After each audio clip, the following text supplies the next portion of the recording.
सुंदरपुर गांव में अमायरा अपने माता पिता और दादी के साथ रहती थी। अमायरा दिखने में बहुत ही सुंदर और भोली थी, लेकिन अमायरा की माँ सुशीला अक्सर बीमार रहा करती थी।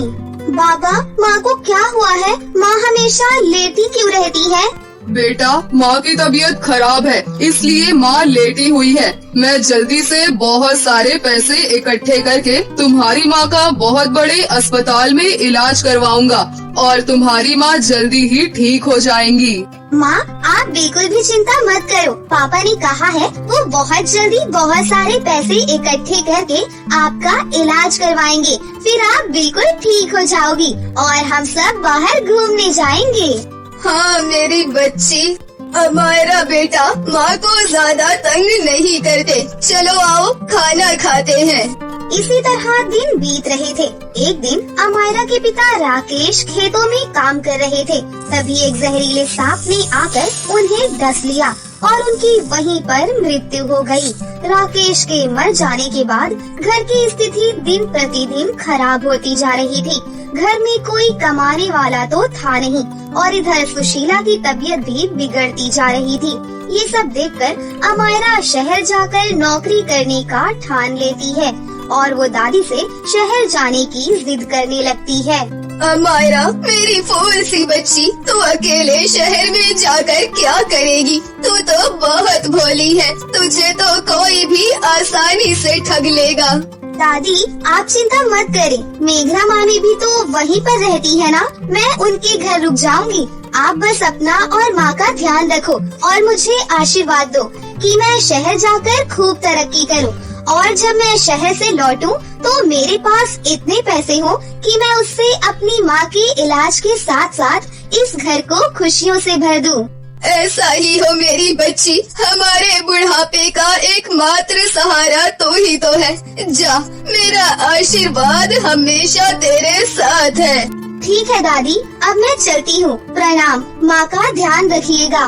दादी अमायरा को एक कपड़े के बैग के साथ खाने का कुछ सामान बांध देती है। अमायरा गांव से पैदल ही चलते चलते शहर की तरफ जा रही होती है। काफी दूर निकल जाने के बाद अमायरा को बहुत भूख लगती है।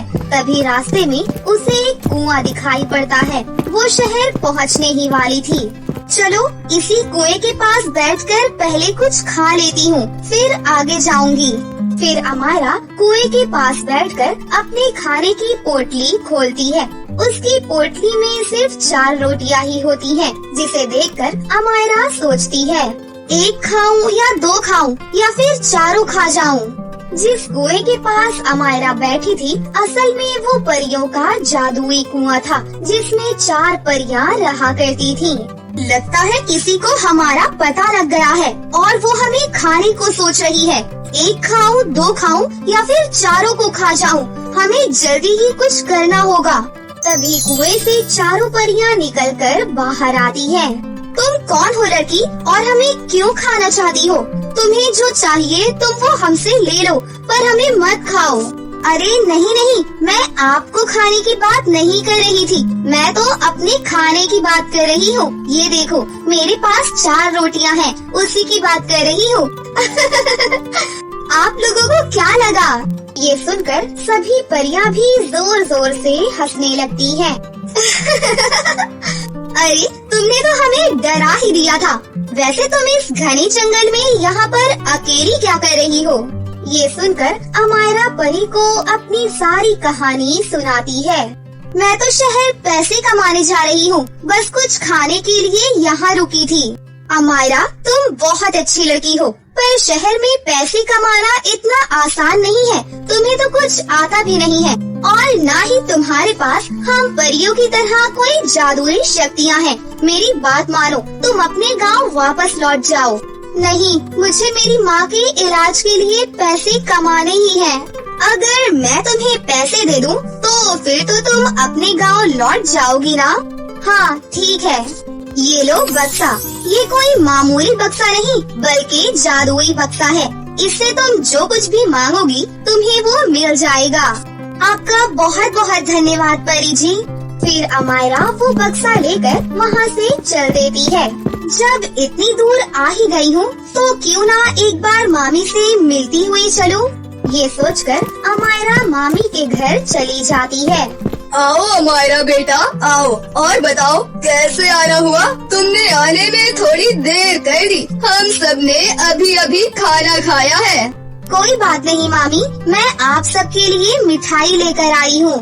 इतना बोलकर अमायरा उस जादुई बक्से से मिठाई निकालकर मामी को दे देती है। बड़ा ही सुंदर बक्सा है, कितने में लिया था? लिया नहीं मामी जी, ये तो मुझे परियों ने दिया है और ये कोई मामूली बक्सा नहीं बल्कि जादुई बक्सा है। अरे तुझे किसी ने रास्ते में बेवकूफ बनाया होगा। ये शहर है, यहाँ कोई परियां नहीं होती। अच्छा तू थक गई होगी, जा और आराम कर ले और ये बक्सा मुझे दे दे, मैं इसे संभाल कर रख दूँ। अमायरा मामी को बक्सा देकर सो जाती है और जैसे ही रात होती है तो मामी बक्से से बोलती है, हे जादुई बक्से, मुझे बहुत सारे पैसे दे दे। मामी के इतना बोलते ही जादुई बक्से में से बहुत सारे पैसे निकलने लगते हैं। मामी ये देखकर बहुत खुश हो जाती है।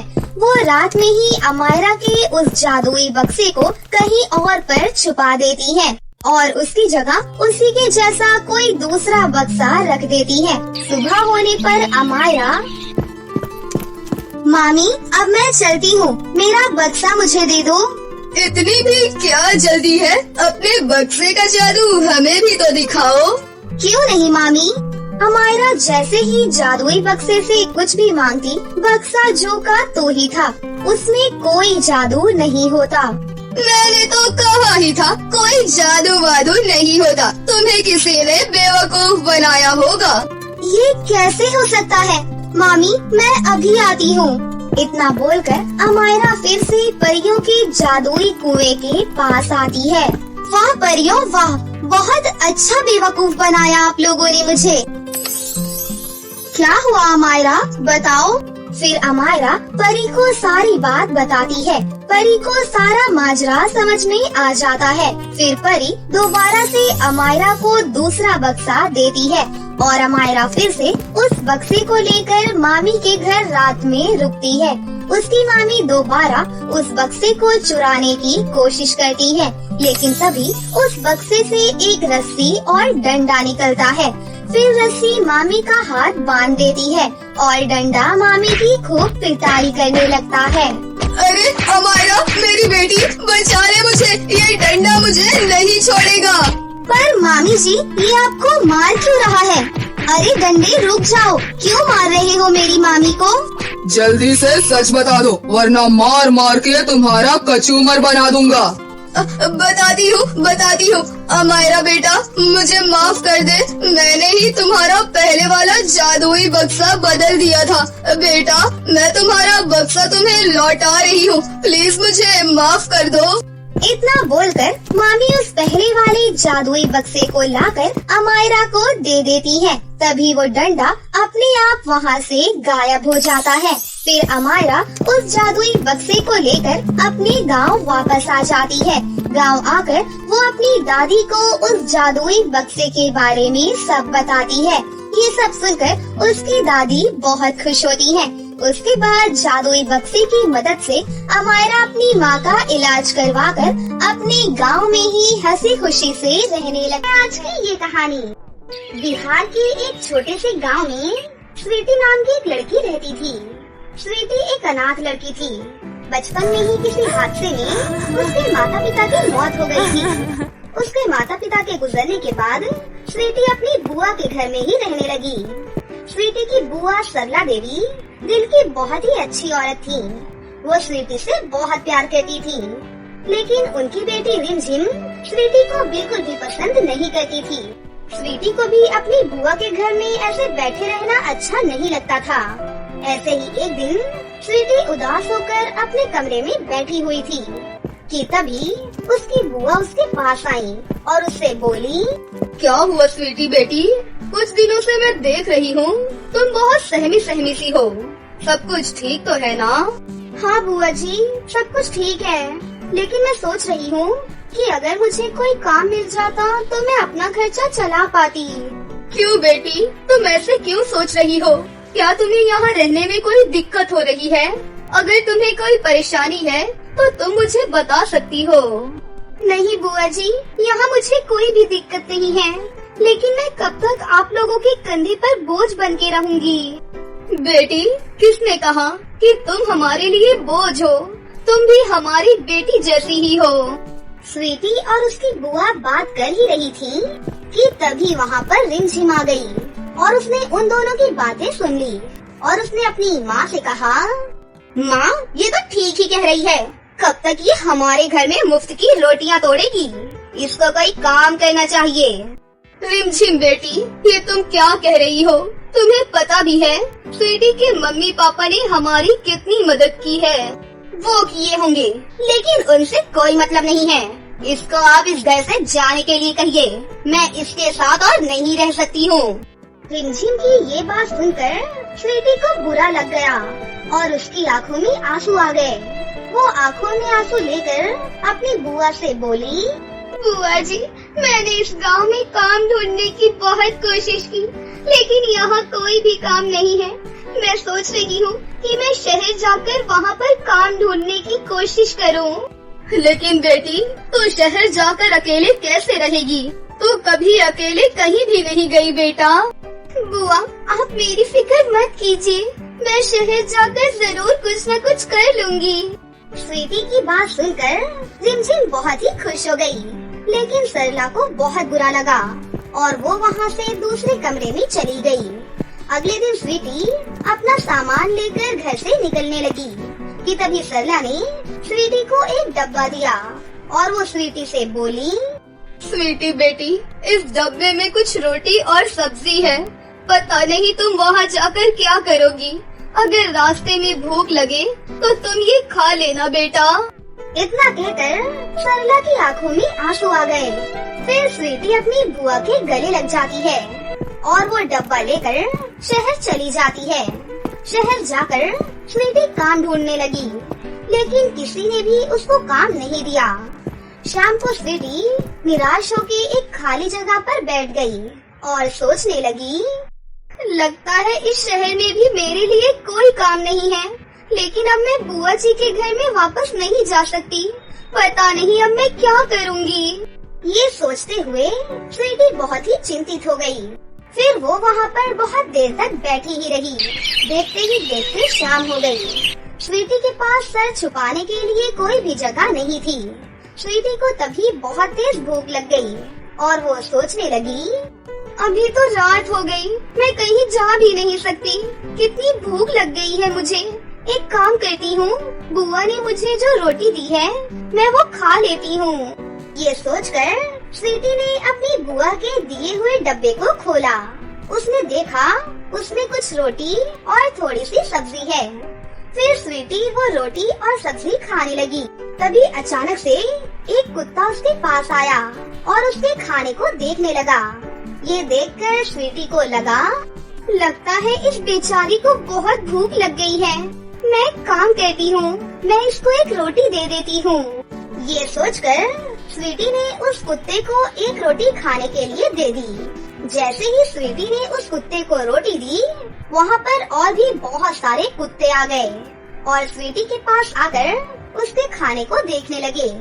उन बेचारे कुत्तों को देखकर स्वीटी को उन पर दया आ गई और उसने अपना सारा खाना उन कुत्तों को दे दिया और वो खुद भूखी रह गई। कुछ देर बाद स्वीटी को बहुत तेज भूख लग गई, लेकिन उसके पास अब खाने के लिए कुछ भी नहीं था। तभी उसको अपने सामने एक छोटा सा पेड़ दिखा। उस पेड़ पर बहुत सारे फल लगे थे। तभी स्वीटी बोली, मुझे ये पेड़ पहले क्यों नहीं दिखा? मैं अभी ये फल खा लेती हूँ, इससे मेरी भूख मिट जाएगी। इतना सोचकर स्वीटी जैसे ही वो फल खाने के लिए गई, तो उसके सामने एक सुंदर सा कुआं प्रकट हो गया और ये देखकर स्वीटी चौंक गई। फिर जैसे ही स्वीटी ने एक फल तोड़ा, तभी उसे एक आवाज सुनाई दी, गलती से भी ये फल मत खाना, ये एक जहरीला फल है, उसको खाने से इंसान की मृत्यु हो जाती है। ये सुनते ही स्वीटी ने वो फल अपने हाथों से फेंक दिया और वो यहाँ वहाँ देखने लगी कि वो आवाज कहाँ से आई। स्वीटी जैसे ही पीछे मुड़ी तो वो कुआं बात कर रहा था। ये देखकर स्वीटी डर गई और दबी सहमी आवाज में बोली, कौन हो तुम बात कैसे कर रही हो? मैं ये ठीक सुन रही हूँ ना? ये क्या है? ये कहते हुए स्वीटी धीरे धीरे उस कुएं के पास गई और उस कुएं ने स्वीटी से कहा, हाँ, तुमने सही सुना। मैं बात कर सकता हूँ और मैं तुमसे ही बात कर रहा हूँ। अगर तुम वो फल खा लेती तो तुम्हारी मौत हो जाती। लेकिन आपने मेरी जान क्यों बचाई?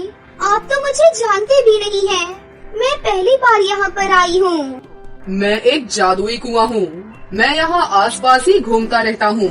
मैंने देखा कि तुमने कैसे अपने बारे में ना सोच के उन बेचारे भूखे कुत्तों को खाना खिलाया।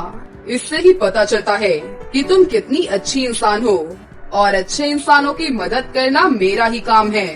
मेरी माँ ने सिखाया था कि कभी किसी को भूखा रखकर खाना नहीं खाना चाहिए, इसलिए मैंने उनको खाना खिलाया। पर अब तुम्हारे खुद के पास खाने के लिए कुछ नहीं है, लेकिन तुम फिक्र मत करो। अब ये देखो। ये कहकर जादुई कुएं ने अपना जादू चलाया और स्वीटी के सामने बहुत सारा खाना सज के आ गया। ये देखकर स्वीटी खुशी से पागल हो गई। अब तुम इंतजार क्यों कर रही हो? ये सारा खाना तुम्हारे लिए ही है। मुझे पता है कि तुम्हें कितनी भूख लगी है। तुम पहले ये खाना खा लो। ये सुनते ही स्वीटी ने बिना समय गवाए तुरंत ही वो खाना खाने बैठ गई। कुछ ही देर में उसने सारा खाना खा लिया। हे जादुई कुएं, आपका बहुत बहुत शुक्रिया। आपकी वजह से ही मुझे खाना मिला, नहीं तो मुझे भूखा ही रहना पड़ता। बस इतना ही नहीं, मेरे पास तुम्हें देने के लिए और कुछ भी है, लेकिन उससे पहले तुम अपनी आंखें बंद कर लो। उस जादुई कुएं की बात सुनकर स्वीटी ने अपनी आंखें बंद कर ली। तभी उस जादुई कुएं ने फिर से अपना जादू चलाया। फिर उसने स्वीटी से कहा, स्वीटी, अब तुम अपनी आंखें खोल कर देखो, मैं तुम्हारे लिए क्या लेकर आया हूँ। उस कुएं की बात सुनकर स्वीटी ने जैसे ही अपनी आंखें खोली, उसने देखा कि उसके सामने बहुत सारे सोने के गहने और पैसे रखे हैं। ये देखकर स्वीटी चौंक गई। अरे, तुम चुप क्यों हो गई? ये सब तुम्हारे लिए ही है। मैं चाहता हूँ कि तुम खुद खुश रहो और दूसरों की मदद करके उनको भी खुश रखो। इसके लिए तुम्हें इन सब की जरूरत है, और अगर तुम्हें और भी चीजों की जरूरत हो तो तुम यहाँ आ जाना, मैं तुम्हें यहीं मिलूंगा। ये कहकर अचानक से वो जादुई कुआं वहाँ से गायब हो गया। स्वीटी तब भी विश्वास नहीं कर पा रही थी कि उसके साथ क्या हुआ। उसके बाद स्वीटी ने वो पैसे और गहने अपने पास रख लिए और उसने शहर में ही एक बड़ा सा घर खरीद लिया। कुछ दिनों बाद उसने एक बड़ा सा अनाथ आश्रम बनाया और वहाँ पर सारे अनाथ बच्चों को रखा और वो उनकी अच्छे से देखभाल करने लगी। देखते ही देखते सभी स्वीटी को पहचानने लगे और स्वीटी अपने अनाथ आश्रम के अनाथ बच्चों के साथ मिलकर हंसी खुशी से रहने लगी। विजयनगर नाम के गांव में दिव्या नाम की एक लड़की रहती थी। दिव्या एक अनाथ लड़की थी। उसके माता पिता नहीं थे। दिव्या दिखने में थोड़ी सांवली थी। दिव्या अपना गुजारा करने के लिए पॉपकॉर्न बेचने का काम करती थी, जिससे उसका गुजारा चलता था। दिव्या का रंग काला होने की वजह से कोई भी लड़की दिव्या से दोस्ती नहीं करना चाहती थी। सभी लड़कियां मिलकर सिर्फ दिव्या का मजाक उड़ाती थीं। ये सब दिव्या को बिल्कुल भी अच्छा नहीं लगता था। एक दिन की बात है, जब दिव्या पॉपकॉर्न बेचकर घर वापस लौट रही थी, तभी रास्ते में गांव की कुछ लड़कियां उसे रोक लेती हैं और उसका काला रंग होने पर उसका मजाक उड़ाने लगती हैं। अरे प्रियांशी, सामने देखो, दिव्या रानी आ रही है, रास्ता छोड़ दो, नहीं तो रानी साहिबा को गुस्सा आ जाएगा। हाँ आलिया, तुम बिल्कुल सही कहती हो। दिव्या रानी इतनी सुंदर है, पूरे गांव में इनके जितना सुंदर तो कोई भी नहीं है। दिव्या को देखकर तो चांद भी शर्मा जाए। अरे दोस्तों, तुम लोग इस काली का मजाक मत उड़ाओ, नहीं तो इसे गुस्सा आ जाएगा तो वो हम लोगों को बहुत मारेगी। क्या कहा? ये काली हमें मारेगी? इतनी हिम्मत है इसमें? कभी किसी को मारा भी है? एक हाथ मारेंगे ना, हवा में उड़ जाएगी तू। ऐसा बोलकर सभी लड़कियां दिव्या का मजाक उड़ाने लगती हैं। बेचारी दिव्या को बहुत बुरा लगता है, लेकिन वो कर भी क्या सकती थी। फिर वो उदास होकर अपने घर की तरफ चल देती है और ऊपर वाले से आकर कहती है, हे ऊपर वाले, आपने मुझे इतना काला क्यों बनाया है? गांव के सभी लोग मेरा बहुत मजाक उड़ाते हैं। मैं काली हूँ तो इसमें मेरी क्या गलती है?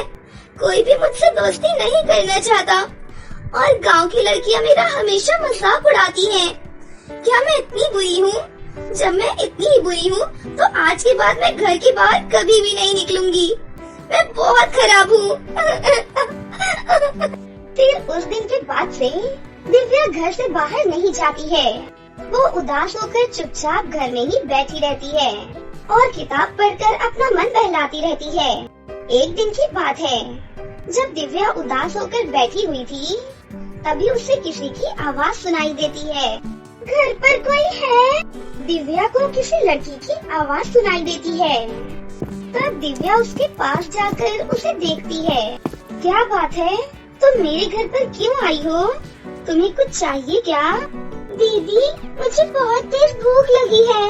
अगर आप मुझे कुछ खिला दें तो ऊपर वाला आपका भला करेगा। मैंने 2 दिनों से कुछ भी नहीं खाया है। तुम चिंता क्यों करती हो बहन? तुम यहाँ पर बैठो, मैं तुम्हें अभी कुछ खाने के लिए देती हूँ। दीदी, आप कितनी अच्छी और नेक दिल की हैं। ऊपर वाला आपकी तरह सभी लोग को बनाए।